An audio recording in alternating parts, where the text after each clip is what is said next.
One of the initial concepts of the archive was that it would be this rather dry PBS-styled show, and that it would follow the same structure as a show on PBS, so it would always be sponsored by so-and-so, and I dropped that after this episode, and I'm glad I did, because I think in the long run it would have wound up becoming very restrictive. And it's Ben again from the Oddity archive, here to discuss the second episode of the show, the Emergency Broadcast Salute. And I think this is actually a pretty decent episode, in spite of the fact that I really don't think I'd quite hit my groove yet as a narrator, and I hadn't quite figured out the regular structure for a show yet. But I'd been kicking around the idea for so long that everything was pretty well crystallized by this point.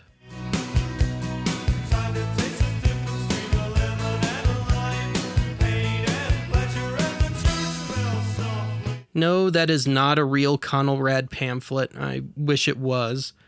That's just a picture of one I found on the internet, and I printed it out and cut it out. The archive, the show that dares to... With regards to the intros, this was definitely a transitional episode.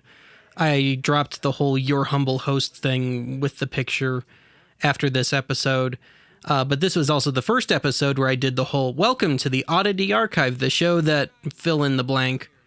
And, of course, after this episode, I started doing the whole cardboard box with the picture thing on it, or maybe an album cover, just depending on the topic. I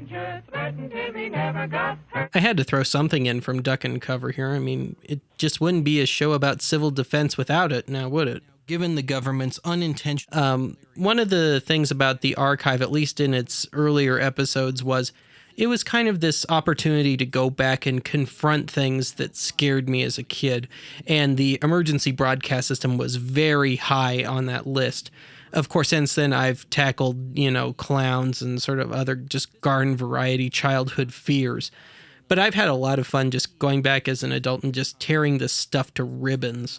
Any good red-blooded TV watch. Now, I have to admit, I totally missed out on the National Emergency Action Notification in November of 2011. I was at work that day. I had no idea it had happened. It wasn't until I went and started researching what would become this episode that I found out about it, and I found all these clips of it that geeks everywhere had dutifully recorded. And I'm glad they did, because it proved to be just a goldmine. And a lot of times, of course, it was so ridiculous I didn't even have to write any jokes for it. Now, coming up here, we've got the DirecTV bit, which was a lot of fun. Here it is.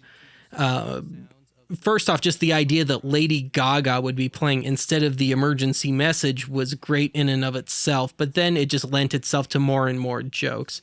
And then I found all those pictures of her, which was just stupidly easy to do. And then the commercial here that got preempted by the EAN, that's a load of crap. That is actually my own edit. That is not how it actually aired. This was on one of the cable news networks. But of course, I thought it would be a lot funnier if I could find something kind of ridiculous to throw in there. And those commercials for insurance is what it was. They were everywhere at the time, so it fit as well. And then here, I decided, obviously, to drop Lady Gaga's actual recording of Paparazzi, because it would be so much better if you just heard me warbling my way through it. I mean, I think Paparazzi is a pretty stupid song to begin with, but I think that just made for the cherry on top, and I'm pretty proud of that sequence. Of silence. And a lucky few missed out on the EAS altogether. In Colorado, from whence this show came, on the morning of Wednesday... Now, I actually was around for that one on April 14th. I was really psyched for it, too, and I was all prepared to capture it and see what might or might not happen. And then it just never happened, and so I threw it into this episode, which might not have been the greatest idea, come to think of it, but it meant something to me at the time. And that edit there from the My Little Reminder commercial going into the EAS, that's another one of my just little joke edits. The EAS thing and the commercial were separate entities. I just tied them together. Such a happy thought. Established in... I have to give a big shout out to Conrad here. Conrad.com, that is, not the actual civil defense system that we had in the 50s, but the website, which is this great place for Cold War ephemera. And it was a huge, huge help making this episode. And they had all these great recordings and just all sorts of great stuff. And it made this part of the show that much better, I think. 40 a.m. Doesn't matter which. And now coming up here, we've got a lot of just little snippets from recordings made by celebrities for Conelrad. And I wish I could have used more, but I just don't think I could have fit it in without really screwing up the momentum of the show. But listening to them was just a lot of fun, and it was just really great having Connie Francis and Boris Karloff doing these things on how to survive a nuclear blast. I especially got a kick out of Boris Karloff. WBEN there, get it? W-Ben, huh? Your humble host here. That was just pure coincidence. I mean, I of course saw it and then saw the joke, but that wasn't something I created. There really was WBEN radio in Buffalo, New York. Serenade me to my ultimate doom. And I had a lot of fun with these little music bits. Who's sorry now? We are. Now coming up here, we got the Johnny Cash music bit, which I had a lot of fun. I was just rolling on the floor at times making it.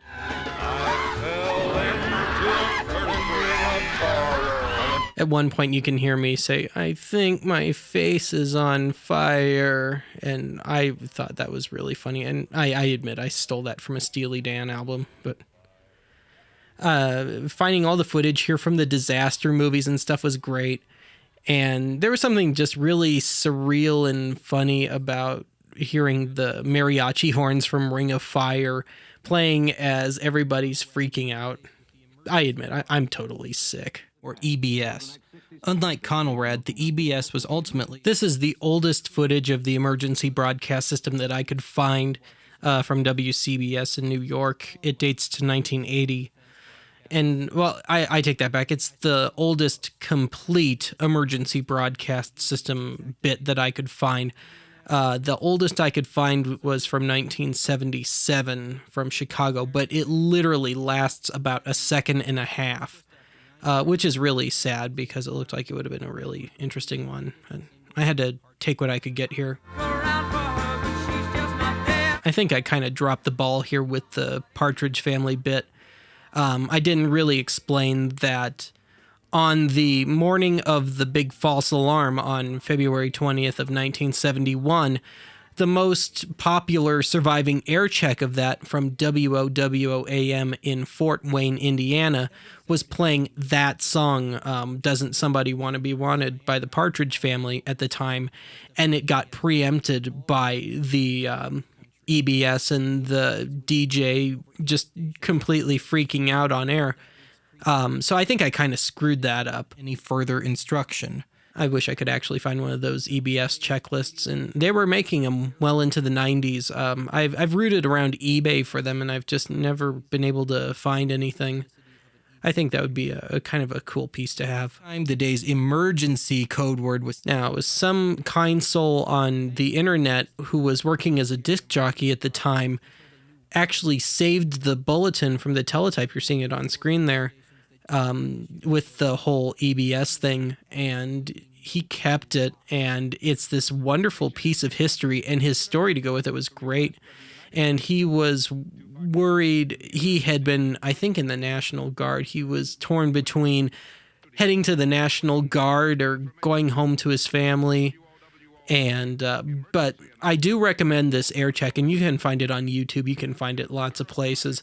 But it's a chilling listen, but it's also a really fascinating listen, and I think it's a really good piece of history. And directed by the president. Just one of my little jokes there. I mean, seriously, what picture of Nixon would you want me to use? Back on the air check here, when Bob Severs, the DJ, would run out of things to say here, he would just start playing this kind of Muzak stuff in the background. Actually, I don't think it's really Muzak, but it just really adds to the mood of the piece in its own really screwed up way. And I know it wasn't intentional, but it makes it even more interesting to hear. Now, this commercial here, I was really proud of this commercial, using it in this context anyway, because here I am, I've just talked about this big failure on the part of people that should really be paying a little more attention. And so I play an underwear commercial implying that, well, everybody needed a change of underwear after that one. Late period baby boomers, Gen Xers, and pre-19. Now, here is where this episode starts getting pretty personal. This is where I start really drawing on my own experience here, thinking back to when I was a kid and when and where the EBS would be used, and those slides that you'd see. And I go on about the CBS Evil Eye, there it is, which used to just terrify me as a kid. I do not remember ever seeing the Civil Defense logo, though. I think I managed to miss out on that one. You hit the frickin' jackpot. You got both the CD logo and the CBS Evil Eye. CBS. Oh yeah, and That one is from Mankato, Minnesota in 1990. Now, this one here has gotten a lot of comments, and I've found myself kind of having to explain it. It's from Sioux City, Iowa, from 1992, and you have the police department hijacking the signal here. And I would visit my relatives in South Dakota back then, circa 1992, and I remember being there for some weather warnings, and this is how they were delivered. Now, my theory on that was, well, they didn't have the most well-staffed newsrooms, and so I figured they probably just allowed the police to hijack the signal because that would be the quickest way of getting the word out about a tornado warning or what have you. Now, this little bit here that I've just about missed, I actually really like this part. I've got Billy Ocean playing in the background. This kid's getting educated, shall we say, and it's from The Room, the infamous Tommy Wiseau movie.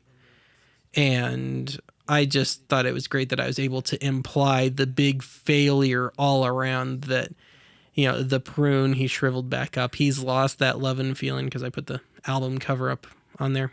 And then here, the duck calls. I put up the picture of Macy Gray. I don't know if anybody got that one, but I always thought she sounded a bit like a duck. Now watch, her fans will come and kill me for that one.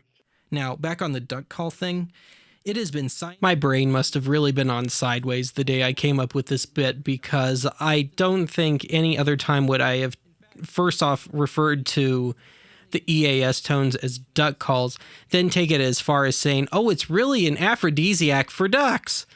I'm just kind of surprised with myself for that one, but I'm glad I came up with it. Now, here sometimes I tend to use extraneous slides, and that's another complaint I have about a lot of my episodes, especially the early ones. I think I tended to over-edit them, and I didn't let the show breathe. one night you fell asleep with the TV on. And we're coming up here on what I think is the real centerpiece of this episode, the present day EAS system. It's the networks have no control over it. It's just, it breaks in, boom, that's it. And it took me a long time to try and make a halfway realistic looking EAS here. I had to find a somewhat realistic looking font, and then I actually had to go back and find an old version of Windows Movie Maker, which would do the text crawl, but it would only be at the bottom of the screen, so I actually had to hack into it and play with the placing of it until I got it somewhat right. And believe me, I saved it so I could redo it, and God knows I've redone it a lot of times since then. Now, this is also very personal here, this sketch, in that this is about my reaction when I see one of these EASs. It's always when at the climactic point of some show, and I'm usually yelling at it, and I sound like a total idiot in the process, but as from what I'm told, I am apparently fairly funny when I sound like an idiot, when I'm just mindlessly screaming at something. Of course, I've said this a lot of times before, but I kind of cut back on that. Now I try and use it a lot more strategically. But it was fully justified on that sketch. I have absolutely no problems with that one. I also love this part. What if the ES guy was really scared? And I had a lot of fun using Speakonia, the text-to-speech program, because you can manipulate the voice. Not a lot, but every time you manipulate the voice out of its basic setting, it sounds so stupid and so ridiculous, and it's just great, and I've just milked it for all it's worth. That bit there from the Australian EAS, I couldn't find any real ones, and that's why it was flashing fake. I wish I could find a real one, but it was the best I could do. Information actually pertinent to your area. And bringing the episode full circle here, the little closing spiel that's at the end of every emergency test. And then over the credits here, there's a jingle playing, and it's a real fun listen, and you'll get to hear a little of it. Now, in the 60s and 70s, some radio stations would come up with their little substitutes for the standard EBS format, and sometimes it would involve little jingles like this. And I don't know if it was because they simply didn't take the system seriously, or they were trying to make it less threatening, or they were trying to make it seem more contemporary.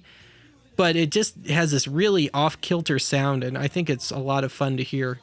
Now, this particular one, I claim dates to 1975 roughly on the credits here. I think it's actually more like 78. That's about what I've been seeing more commonly on the internet, but I can't really confirm that.